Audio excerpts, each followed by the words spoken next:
I traveled more than ever last year, and here's how you can too in 2025.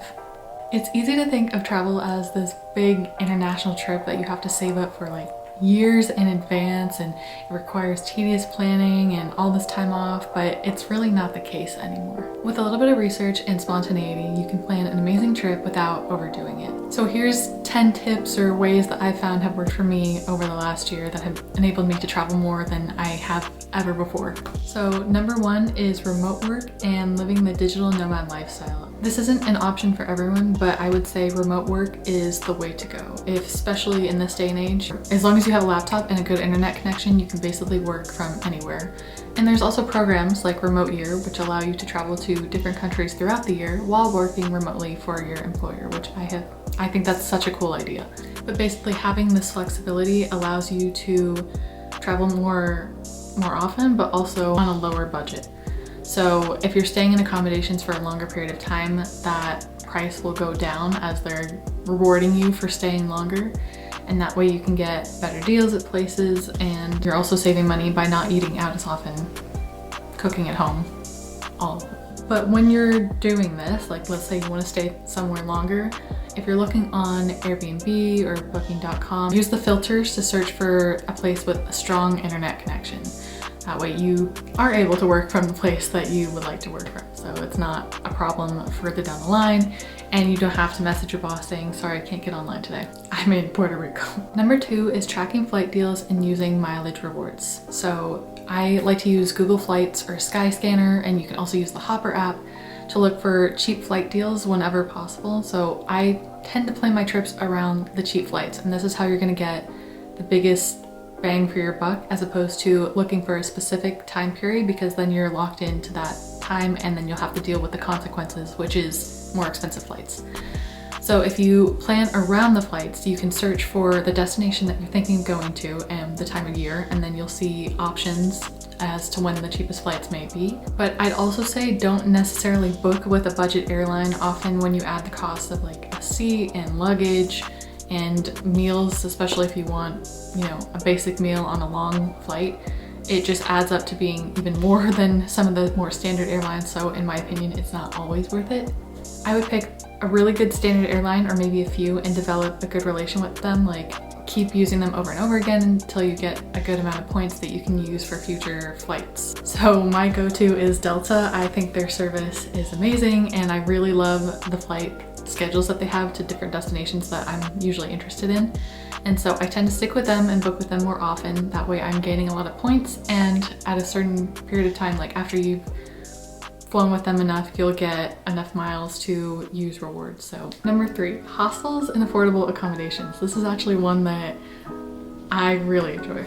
I know hostels can seem like a poor option for budgeting backpackers, but honestly I found they're so affordable, especially when I'm solo traveling and I don't feel like paying for the price of a double room when it's just me staying there. But I've found some incredible hostels all over the world that have great amenities, including like a restaurant or a bar downstairs where you can get discounted meals that they offer to people staying at the hostel. Sometimes I've stayed in places with a pool, which is a great place to hang out during the day when you're not working. Or work from lounge chair. That's also a great option. Also, something I look for when staying in hostels is if they have a kitchen, because I'm more likely to cook my own meals and buy groceries and save money on eating out when I'm staying someplace. And I also found this is a great way to meet other people and socialize. Another reason I really like hostels is the majority of them offer activities through the hostel. So like day trips to places nearby the area that you're staying, or different activities. The one I stayed at in Dublin had an offer to do a day trip to the Cliffs of Moher in Galway, which was super fun. We all piled on the bus early in the morning and had a full day trip around the area.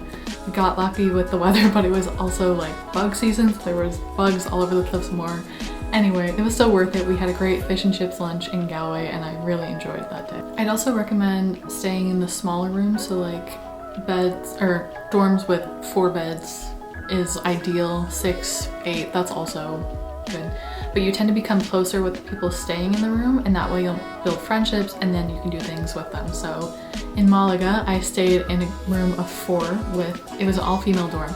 but I got along so well with the girls that stayed there, and you know, they changed over time. Like a couple came in throughout the week that I was staying there, but we had so much fun going out to different restaurants, and we even went to a flamenco show together, which was super cool.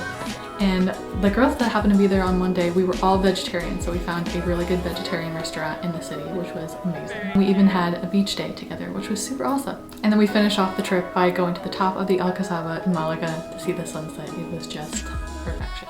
But those are the kinds of experiences that you can get by staying in a hostel and being sociable with the guests that are staying there. So I have a video all about how to stay in hostels, how to stay safe, and what it's like, so I will link that. Also, a bonus from this is you make a lot of international friends because there's tons of international travelers staying in hostel, and then you can go stay with them in their home country for free accommodation. I mean, come on. Number 4 is travel hacking and credit card points. So I think the credit card companies have found out about this idea because the rewards that they offer for sign-on bonuses are actually incredible. Some even have up to 100,000 miles, points, whatever. It's amazing. By signing up for cards with generous rewards bonuses, you can get free flights, free hotel stays, and dining options as well. But it's about finding a card that suits your needs and obviously one that you can manage. What I like to do is have a card that's not based on a sole airline or hotel chain. Like I know they have the Marriott Bonvoy Chase card, and also you can find American Express that is partners with Delta or something. Those are great if you fly Delta a lot. I think that's a great option. You'll rack up the points and you can use them easily. But I prefer cards like the Chase Sapphire Reserve or Preferred. I mean, they have travel rewards, so like you earn 3 times on travel points, which is amazing, and then 2 times on everything else. But then you can use those points to transfer one-to-one to amazing partners like airlines and hotel chains. So then what you do is you charge all of your major expenses on that card, and then you'll start racking up a ton of points that you can transfer one-to-one to these partners, which is the best way to do it in my opinion. And there's a lot of people who explain this better than I can, so maybe I will link them below. But also, pro tip, don't charge anything that you're not able to quickly pay off. So everything that I charge on that card, I have either in my checking or savings account readily available to pay for those fees. And especially one that I prefer with the Chase card, I have the Chase Sapphire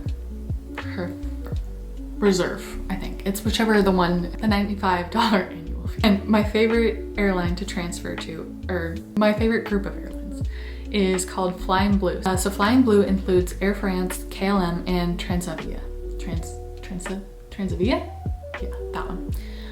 But through Air France, because they're a partner with Delta, you can also purchase Delta flights for a much lower cost points-wise, which if you have looked at the Delta rewards flights, you know what I'm talking about. Through Flying Blue, I have found deals from Dallas to Paris regularly for 15,000 points that I can transfer from my Chase account to those travel partners. 15,000 points is basically equal to 150 bucks, which is quite the steal, and I don't even know if I should be talking about this because I should gatekeep this so hard. But I think it's a great way to get over to Europe, and then from there, from Paris, you can easily travel to a bunch of other European countries or stay and explore Paris on a budget. But I've taken this flight so many times this year, like the Paris airport is actually sick of seeing me, so I know the passport security they're done with me. They've seen me too many times. But honestly, it's like one of my biggest hacks. This is how I've been able to travel to Morocco, because I took a flight from Paris to Morocco, which was so quick and easy, and it was just the perfect budget airline deal. Plus my best friend lives in France, so I regularly visit her, and that's just another way to rack up those points. Number 5, this is more if you have, I would say, more free time. Okay, but number 5 is work exchange programs. So like Woof or Workaway, yeah, or World Packers. World Packers is a great one as well. You create an account and then you have to pay to sign up to be a part of the program, but I'm pretty sure you can get a discount. So if you can, I will try and link one for you. But what makes these so appealing is that you're providing your work in exchange for food and accommodation. So obviously do your research.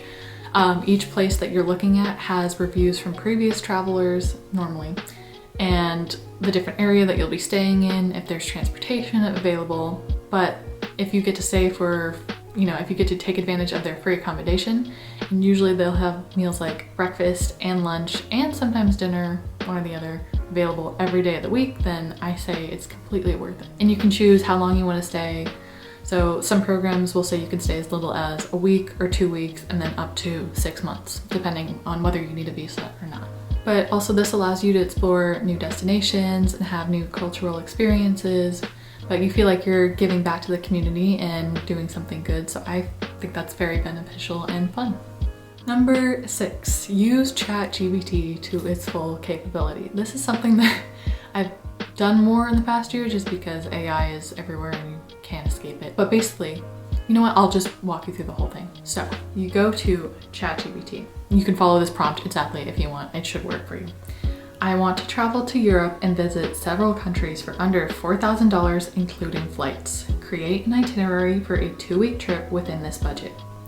You can also pick what times of year you want to go. So let's say I want to travel blah, blah, blah, in the summer months or in the spring and the fall.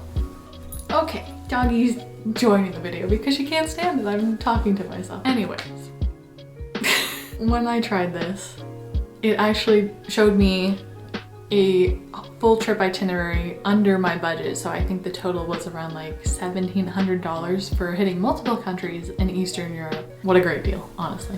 But you can even use this for local ideas. So you say, I live in this place, XYZ, and I would like to do a trip nearby or domestically, and you can plug in your budget and it should pump out some options for you that are hopefully within those parameters.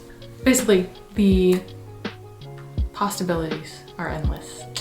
Okay, number 7. Number 7 is a personal favorite. So group travel and tours. You can often find guided group tours and travel packages that are geared towards young adults, so they are a little bit less expensive. Maybe they include more on-the-go travel and things that older travelers wouldn't be able to do, or like staying in hostels and stuff like that, so you're able to get it at a more affordable price. And you have options like G Adventures, Intrepid, Contiki, or my personal favorite, which is EF Ultimate Break. I really love the variety of destinations that they have available. I've been on 7 trips with them to 4 different continents, and seriously, each one is better than the last. Like, I can't even tell you my favorite because there are so many that have meant so much to me. And since I've started traveling with them, I've become an ambassador, and that's one way that I've earned free travel. So I will put the link in my description, but also if you're just wanting to travel with them for the first time, I have a discount code for $100 off on top of any sales that they have going on, off your first trip. So I will put that in the link that you need to click in order for it to be activated down below. But also after you've taken one trip with them, you earn a repeat code, which you can use on future trips. And that repeat code builds up to $300 eventually. So you can earn $300 off of every trip that you do after that point. A few of the things that make them my favorite, they have payment plans available, which makes it super easy to break up the cost into bite-sized chunks. So you're not forking out a huge amount in the beginning, but also just paying it monthly, which if you book far enough in advance, it makes it super manageable. So I've gone on so many of the tours as a solo traveler, and I meet so many amazing like-minded people because we're all here to like have the best time in a new destination and meet other travelers, and everyone's openly ready to socialize, which makes it so nice. And they include a welcome dinner and a farewell dinner in every tour. So at the welcome dinner, usually after the first day of travel, so it should sometimes be the second evening of the trip, is when you really get to meet everyone and kind of socialize over a nice meal, and you get to actually meet your tour director more and kind of see what they're all about. And honestly, some of my tour directors, like, I miss them so much because they're just incredible people, and they're, you know, local to the destination usually, and so they can teach you all about the culture and the history of the place. Like, oh, some of them have left a huge mark on me, and I've really appreciated their guidance throughout the trip. They just take the hassle out of planning, so all you have to do is show up. Like, you pick your tour, you pick the dates you want to do it, you do the payment plan, and then once you show up, you can just relax, which is what I'm looking forward to on my next trips that I have booked. But I've done, you know, different types with them. So some that are more relaxing was like Cruise Croatia, was basically like a vacation. It's a little more expensive, but for what you're getting in the program, I think it's completely worth it. We had breakfast, lunch, and some dinners included. nearly every day. So you're just lying on a boat, relaxing in the Croatian sun, swimming between the stops every day. It's literally paradise. I've been on trips like Morocco, which I did last spring, which I cannot talk enough about. I never shut up about this trip, but we were going basically every day, getting to see as much of the country as possible, and I just loved everything about it. I loved the group that I was with. I loved the Moroccan people and their hospitality. The food was just, oh, the food, oh my God. Okay. But also the landscapes. I've never seen such diversity in landscapes in such a small country. It was incredible and I'd highly recommend it, and I will also put that video. I also have a video about what I wish I had known before my first EF tour, so I will include that as well if you want to see that. Number 8, I would also say this option isn't for everyone. This is if you have more free time on your hands or you're able to travel for a longer period of time. So this is sustainable and slow travel. Basically, slow travel means living like a local. So you're taking public transportation, you're staying in an accommodation for a longer period of time, which lowers your cost. You're buying groceries, cooking at home to save money on eating out. So it can really save you money over time. When I'm doing this, I like to look for accommodations that have a kitchen. That's the #1 necessity. Internet is also very important. But to have a kitchen, you will save so much money on eating out, buying groceries, and making food at home. Like, it's so easy. You make a simple breakfast, have lunch, and then maybe you can go out for dinner a couple times a week, but honestly, that'll bring the cost down so much. One time I stayed in an older woman's apartment in Rome for a month, and every morning I would wake up to a view of the Colosseum, which was just incredible. But not only did I save money by staying there for longer, because through Airbnb they often have deals for month-long stays. I believe it's the same with booking.com as well. But I also got to bond with her and learn more about her life growing up in the city. We cooked together, we watched TV together. She would bring over her weekly choir group because she was a professional singer, and to hear that is just such an experience. Like, these are the kind of experiences you don't get when you're just rushing from place to place to place, but once you slow down, you can really appreciate the small things, the everyday bits that make a place so special and unique. Like I mentioned, one of my best friends is from France, and so I spent a summer with her sharing her apartment, and by doing that, you know, we were cooking meals at home and stuff, but we were also able to travel around her region and see more of France, and we saved money that way, and that was just the best summer I ever had. I've never seen more of a country, and you know, I didn't speak any French before I arrived. I had to learn while staying there, but I picked up quite a bit for just listening and paying attention to context. You know, also in the grocery stores, you're paying attention to the food and items on the menu and stuff, so you learn it quite quickly. The experiences that I had that summer just will never compare to anything else. Also more sustainable in the long run. While you're not staying in hotels that have more turnover, like the hospitality industry is horrible in terms of environmental costs. Like, they have to wrap everything in plastic and throw it away after, and the amount of laundry that you have to do for each guest, it just really adds up. So the fact that you're staying in a place for longer, even doing your own laundry, you know, it is really beneficial. Number 9 is taking advantage of long layovers. I've only done this a couple of times, but I do also plan to do it this year, so I'm excited about that. Basically, when you're booking a flight and you have a layover longer than, I would say, 5 hours is probably a good amount of time, you can use that to explore that destination. So I did this when I had a layover from Rome, when I was staying in my apartment, to Iceland. I had a longer layover in Copenhagen, which is a place that I'd been wanting to see for so long. And typically, Scandinavia is very expensive, so I saved on accommodation by only exploring that place for a day and not staying there for longer. I would say while you're doing this, like Copenhagen was a great example, look for somewhere that has public transportation options or is located close to the center of the city, like the main part of the area that you want to visit. So from the Copenhagen airport, there is a train, or tram, I think even, that was quick and inexpensive to go into the city center. And so what I did was checked my bag so I wouldn't be carrying it with me all day, and then I just had my small backpack. And that way I was able to not have to worry about carrying my bag, lugging it around with me, but also I could just go off wherever I wanted and then return to the airport before my flight. And I don't think airlines have a problem with this. It doesn't register in their system or anything that you have left the airport and then you have to recheck in. I didn't have a problem, at least on this layover. But it was super fun. I got to go to, I think it's pronounced Nyhavn, the harbor with all the colorful buildings. It was so beautiful at sunset too. We were just getting the winter light, and I got to try the famous Danish pastries, which was amazing. So I made the most of my afternoon there. I even went to the top of the Rudentarn and saw the beautiful view over the city. Like, the things you're able to do in a short amount of time are actually quite fun. If you can plan this and take advantage of a longer layover, I would say definitely do it. And there's also some airlines that offer stopover programs. So I know Iceland Air has one for Iceland, and I've been looking at some for the Middle East. Like, I think Qatar Airways and Etihad both have ones where you can stop over in Doha or Abu Dhabi for a day or longer, and then you just pay a little bit more for a hotel, but they work that into your itinerary. That way you can stay and kind of explore that destination, add it onto your trip, and that way you're seeing even more for less. And last but not least, number 10, stay local. So most of these tips have been on international travel, but I love exploring domestically as well.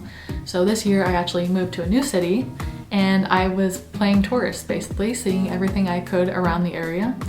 And I like to use TikTok for this, RIP. I don't know what app we'll be using next, but you can type in your city or the place where you live and then things to do nearby, and you should come up with, there should be plenty of options on things to do, things you didn't even know existed, day trips from the area, and just fun activities nearby. With a friend this year, I found some cool places to explore in Dallas, and we did a couple things over the weekend, which was really fun. And one app that I would actually recommend for this is called Resort Pass, and you could take advantage of luxury hotels and amenities for a fraction of the price. So basically, you type in, your city in the app or where you want to stay, and it'll pop up some hotels where you can take advantage of like their hotel pool, the spa, a day pass basically, for a much lower cost, and that way you can kind of have a staycation on a budget.